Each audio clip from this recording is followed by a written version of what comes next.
Vous aimeriez lire Proust, mais vous avez peur de vous ennuyer, ou alors vous avez déjà essayé de le lire, mais ça vous a tellement barbé que vous avez abandonné.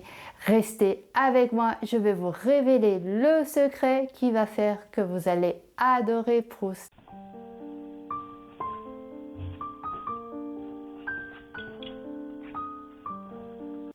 Bonjour et bienvenue sur ma chaîne.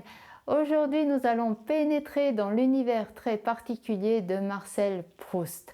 On ne va pas se mentir, lire son œuvre à la recherche du temps perdu peut être quelque peu rébarbatif. Avec des milliers de pages, avec des phrases qui font 1 kilomètre, avec une absence d'action, un rythme très lent, un style d'écriture très lourd, c'est plutôt le lecteur qui a l'impression de perdre son temps en lisant à la recherche du temps perdu. Mais j'ai une petite astuce, j'ai un petit truc qui pourrait changer la donne et qui pourrait vous faire aimer Proust. Et comme je suis de bonne humeur aujourd'hui, je vais vous révéler ce secret que je conserve jalousement et que j'ai même réussi à enfermer dans un coffre. Je vais vous montrer. Donc, je vais vous révéler le secret. Roulement de tambour. J'ouvre mon coffre. Et qu'est-ce qu'il y a à l'intérieur? Un amour de Swann. Alors, qu'est-ce que c'est? De quoi il s'agit? Je vais vous le dire. L'œuvre de Marcel Proust, À la recherche du temps perdu, est une œuvre immense qui fait entre 3000 et 4000 pages, qui est divisée en 7 parties, 7 tomes plus précisément. Et Un amour de Swann se trouve dans le premier tome intitulé Du côté de chez Swann, dans la deuxième partie de ce premier tome. Et donc c'est un texte un peu à part, c'est un peu une parenthèse au milieu de cette œuvre immense. Ce récit est en fait un roman dans le roman et il peut se lire indépendamment du reste, et c'est pour ça qu'il est régulièrement édité à part. Alors c'est le tout premier écrit que j'ai lu de Marcel Proust.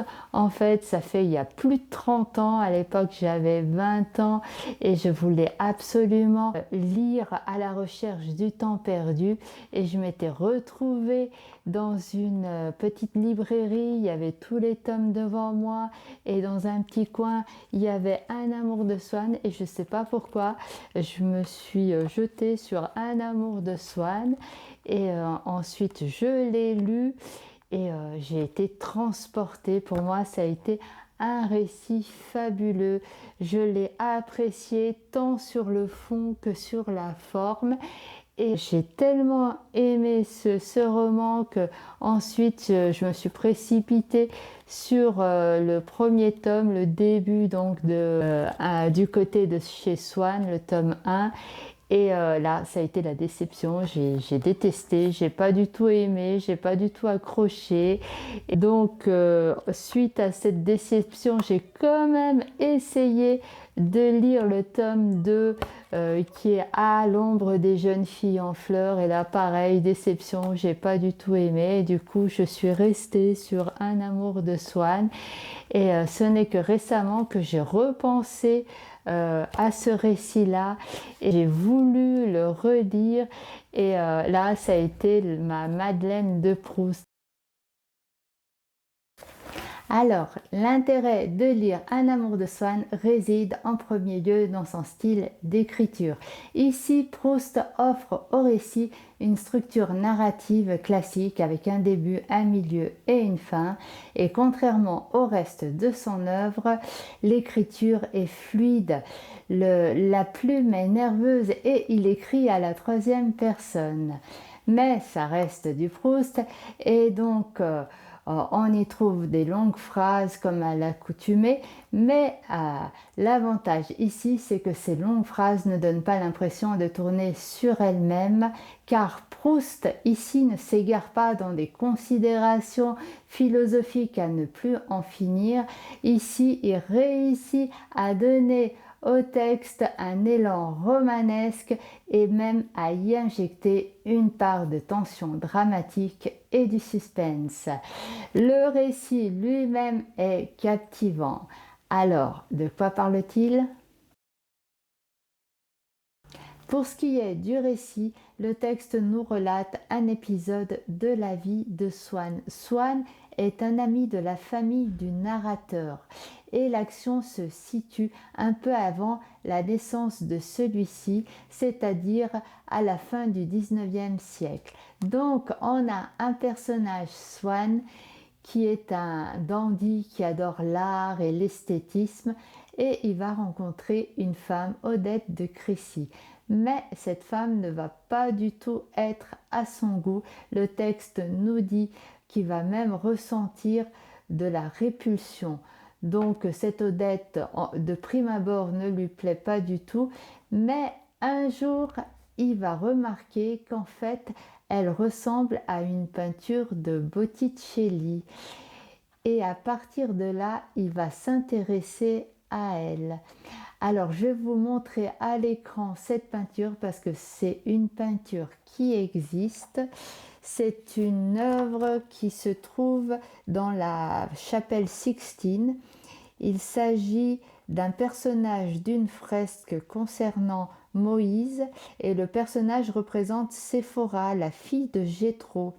Vous voyez, le personnage de Séphora est un peu penché et dans le texte, à un moment donné, Odette va se pencher pour admirer une gravure et Swann va tout de suite l'assimiler à cette Séphora de Botticelli.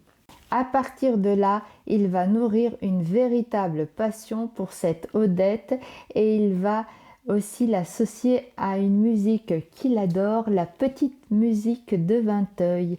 Swann va être tellement attaché à Odette qu'il va tomber dans une obsession maladive. Swann va même être très jaloux, il va l'épier, il va mener une enquête sur cette femme. En fait, ce qu'il faut retenir, c'est que Swann n'aime pas Odette. Ce qu'il aime, c'est l'image qu'elle projette. Et en fait, le roman est une réflexion sur l'attachement excessif qu'on peut avoir vis-à-vis de l'art et de l'esthétisme. Mais Proust aborde aussi un autre sujet dans ce roman. Il aborde le sujet de la petite bourgeoisie montante et arriviste. Il y dresse un portrait vraiment satirique et savoureux. En fait, ce roman est un véritable bijou de notre littérature et j'espère vous avoir donné envie de le lire. Je voulais simplement aussi rajouter que s'agissant de la fameuse Madeleine de Proust, elle ne figure pas dans ce texte-là, mais dans ce texte, on trouve un autre passage sublime qui concerne ce dont je vous ai déjà parlé, la petite musique de Vinteuil. Le texte est vraiment magnifique. Proust compare cette musique à une femme, il l'associe à la couleur mauve et il nous dit que c'est une musique qui provoque un rajeunissement chez Monsieur Swann et des sensations extraordinaires. Ce passage est très beau. Donc voilà, cette petite présentation va s'achever et en attendant de tourner une autre vidéo, je vais me détendre un petit peu et je vais prendre une petite tasse de thé avec une petite madeleine que je vais déguster sur un air de musique inspirant. Et sur ce, je vous dis à bientôt. Si vous avez apprécié cette vidéo, je vous invite à la partager, à liker et à vous abonner. Si vous souhaitez vous exprimer, n'hésitez surtout pas à me laisser un commentaire en bas de la vidéo. Enfin, je vous invite à découvrir mes autres vidéos disponibles sur ma chaîne. Sur ce, je vous dis à très bientôt.